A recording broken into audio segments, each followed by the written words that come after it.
Este domingo, miles de capitalinos dejaron sus casas para recibir la Navidad en el Zócalo de la ciudad. Ahí disfrutaron de una deliciosa cena y un gran espectáculo. Aquí los detalles. Este 24 de diciembre se llevó a cabo la Cena de Navidad 2017. El jefe de gobierno Miguel Ángel Mancera realizó el brindis para desearles lo mejor a todos los capitalinos y refrendó su apoyo a quienes resultaron afectados por el sismo. A todas las familias que hoy están en este proceso de reconstrucción, sepan que desde aquí les enviamos un mensaje de que estamos comprometidos, que seguiremos trabajando mano a mano, hombro a hombro. El sazón de los comedores comunitarios de la Secretaría de Desarrollo Social quedó demostrada en las delicias que degustaron los asistentes por tercera ocasión en la plancha del Zócalo.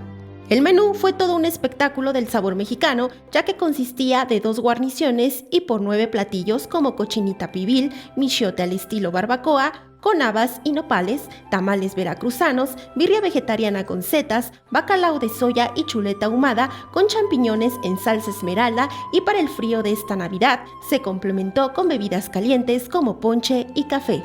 Ay, hermosa, la verdad, el escenario, el doctor muy atento, todo está muy perfecto. Jamás había venido yo a un lugar así. Es mi país, es hermoso. Que vivan, que sean felices, que disfrutemos las pequeñas grandes cosas.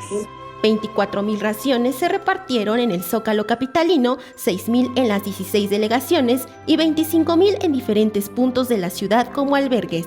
Fue una espectacular Nochebuena, ya que al finalizar la cena, las familias pudieron disfrutar de la pista de hielo y las atracciones de luces que ilumina el centro histórico con el espíritu navideño.